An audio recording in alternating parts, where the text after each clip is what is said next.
الرجيم بسم الله الرحمن الرحيم الذين آتيناهم الكتاب يتلونه حق تلاوته أولئك يؤمنون به ومن يكفر به فأولئك هم الخاسرون يا بني إسرائيل اذكروا نعمتي التي أنعمت عليكم وأني فضلتكم على العالمين واتقوا يوما لا تجزي نفس عن نفس شيئا ولا تقبل منها عدل ولا تنفعوها شفاءة ولا هم ينصرون۔ اللہ رب العالمین ارشاد فرماتا ہے،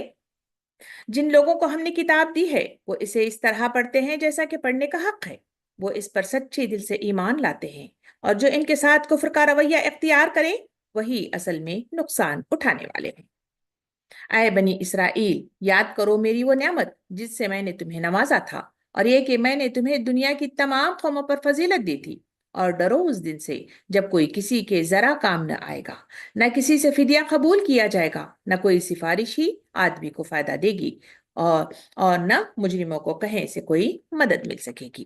الحمدللہ رب العالمین، الصلاۃ والسلام علی رسولہ الکریم وعلی آلہ واصحابہ اجمعین، اما بعد فاعوذ باللہ من الشیطان الرجیم، بسم اللہ الرحمن الرحیم۔ شروع کرتی ہوں اللہ رب العالمین کے نام کے ساتھ جو بڑا مہربان اور رحم فرمانے والا ہے۔ محترم و معزز سامعین اکرام، السلام علیکم ورحمۃ اللہ وبرکاتہ۔ ابھی آپ کے سامنے سورہ بقرہ کی آیت نمبر 121 سے 123 تک کی تلاوت ما ترجمہ آپ کے سامنے پیش کیا گیا۔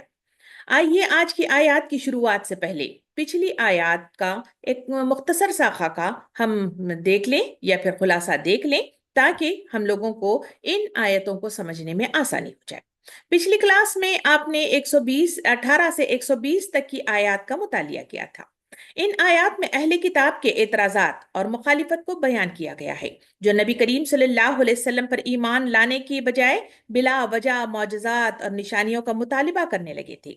ان کا مطالبہ یہ تھا کہ اللہ براہ راست ان سے بات کرے، حالانکہ یہ مطالبہ سراسر جاہلیت تھی، کیونکہ اللہ کا نظام یہ نہیں کہ ہر شخص سے براہ راست کلام کرے، اور وہ مطالبہ کر رہے تھے کہ کوئی معجزہ یا نشانی دکھا دی جائے جس سے انہیں یقین ہو جائے کہ محمد صلی اللہ علیہ وسلم جو کچھ پیش کر رہے ہیں وہ اللہ کی طرف سے ہے، حالانکہ قرآن کہتا ہے کہ قرآن اور نبی کریم صلی اللہ علیہ وسلم کی خود اپنی شخصیت ایک عظیم نشانی ہے جو نمایاں ترین تمہارے سامنے موجود ہے۔ اللہ فرماتا ہے کہ جو لوگ سچے اہل ایمان ہیں ان کے لیے اللہ کی نشانیاں کافی ہیں، وہ مزید معجزات کا مطالبہ نہیں کرتے۔ اللہ تعالیٰ نبی کریم صلی اللہ علیہ وسلم کو تسلی دیتے ہیں کہ اہل کتاب کے عزائم اور ان کے مطالبات حق کی تلاش نہیں، بلکہ